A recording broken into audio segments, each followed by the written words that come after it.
በአሜሪካ የፖለቲካል ሳይንስ መምህር የህግ ጠበቃና የሰብአዊ መብት ተሟጋች የሆኑት ፕሮፌሰር አለማየሁ ገብረማርያም ከኦቤን ሆርን ኦፍ አፍሪካ ጋር ባደረጉት ቆይታ የቀድሞ የህወሓት ቡድን ከጥንትም የባንዳነት ተግባር ሲያከናውን መቆየቱን ይናገራሉ። ከኢትዮጵያ ታሪካዊ ጠላቶች አጀንዳ በመቀበልም ኢትዮጵያን ሰላም ሲነሳም ቆይቷል ይላሉ። ወንጀለኛ፣ አሸባሪ፣ ጥፋት የሚወድ ሰላም ማይወድ ኢትዮጵያ ቆርቁዛ እንድትቀር ነው የምናደርገው። አልፎ ተርፎ መታወቅ ያለበት እነሱ የውጭ እጅ ተዘዋሪ ናቸው። በእኔ አስተያየት የኮሎኒያል አርሚ ብዬ ነው ማያቸው። የግብፅ የኤርትራና የሱዳን መንግስት እየተዘወሩ ኢትዮጵያ ላይ ጥቃት የሚያደርጉ ናቸው። ማለት ባንዳንድ ማለት ነው። በጣሊያን ጊዜም ታይቷል፣ ከዛም በፊት ታይቷል። ለማን ነው የሚሰሩት? ለትግራይ ህዝብ ነው የሚሰሩት? ለኢትዮጵያ ሰላም ነው? ለትግራይ ሰላም ነው? ወይንስ የውጭ ለኢትዮጵያ ታሪካዊ የሆኑ ጠላቶች የነሱን ስራ አስኪያጆች ናቸው? በኢትዮጵያ ስራቸው ምንድነው? ሰላም መንሳት፣ አለመረጋጋትን መፍጠር፣ ህዝቡን ማስራ ምናምን። ያ ሁሉ ከተደረገ የኢትዮጵያ ፌዴራል መንግስት ይወድቃል የሚል ነው የውጭ ጠላት አስተሳሰብ ማለት። የአሜሪካ መንግስት በቀድሞ የህወሓት ቡድን ላይ ያደረገው የቪዛ ክልከላ በእጅ አዙር እነዚህ ቡድኖች ከአሜሪካ ጠላቶችና አሸባሪዎች ጋር እየሰሩ መሆኑን የሚያመላክትም ነው ይላሉ። የአሜሪካ መንግስት ያወጣው እቅባት አለ፣ የጉዞ እቅባት። ያ እቅባት የሚለው ምንድን ነው?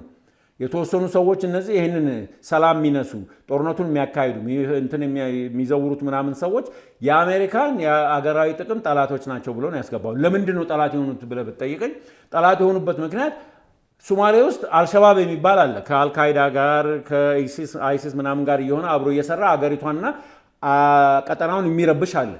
አሁን የተፈጠረው ደግሞ ኢትዮጵያ ውስጥ የነሱ ብራንች ተከፈተ ብለው ነው የሚያምኑት። ለዚህ ነው እነዛ ሰዎች ላይ እቅባት ያደረጉት ማለት ነው። ይሄ ቡድን ለዳግም ጦርነት እየተነሳ ነው ያለው። ልጆችን ከእናት ጉያ እየነጠቀ ነው ያለው። ይህንን እሳ ምንድን ነው? እሱ በዓለም ሕግ የተወገዘ ነው። ክራይምስ አጌንስት ሂውማኒቲ የሚባል ነው። ወይንም የሰብአዊ ሰው ማለት በሰብአዊነቱ ደረጃ ያለውን የሚጥስ ነገር ነው። ኮንስክሪፕሽን ይባላል። አስገድዶ እነዚህ ህፃናቶችን እኮ ነው የሚያስገድዱት። ይህ በዓለም ሕግ የተከለከለ ነው። አይሲሲ የሚባል የዓለም የወንጀል ፍርድ ቤት እኮ የሚያስቀርብ ነገር ነው።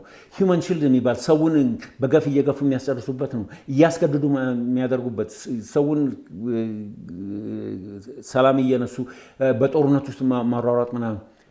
ስለዚህ ይሄ የአገሪቷን ህግና ህገ መንግስት ብቻ። ግብጽ ኢትዮጵያን የመክበብ አካሄድ የምታከናውነውና የውስጥ ባንዳዎችን የምትረዳውን በቀጠናው የበላይነትን ለመጎናጸፍ አልማ መሆኑን ፕሮፌሰር አለማየሁ ይናገራሉ።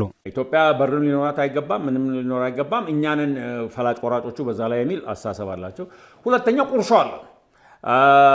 የአባይን ውሃ ላይ ግድብ አሁን ተደርጓል። ከዛ ይገድባሉ፣ ምን ይላሉ? ውሃ ልናጣ እንችላለን ምናምን። ይሄ እንግዲህ የግብፅ መንግስትን ማራዘሚያ ነው።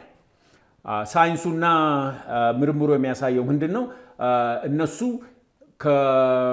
ከአባይ የሚወጣውን ውሃ ሳይቆጣጠሩት በደንብ ሳይጠቀሙበት እየተነነ ሰማይ ላይ የሚጠፋ ነው። አዲስ ከተማ እንከፍታለን ብለው መሬት ውስጥ የተቀበረ ከአባይ 500 ጊዜ የሚበልጥ ውሃ እንዳላቸው ሁሉ ግን ይህንን ማነጋገር አድርጓል። ምንድን ነው?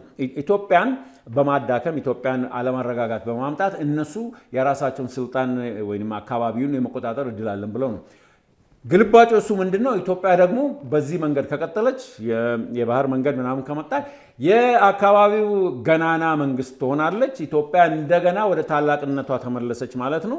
ለእኔ በጣም ደስ ይለኛል። ስለዚህ ግን ሊሳካላቸው አይችልም በምንም አይነት።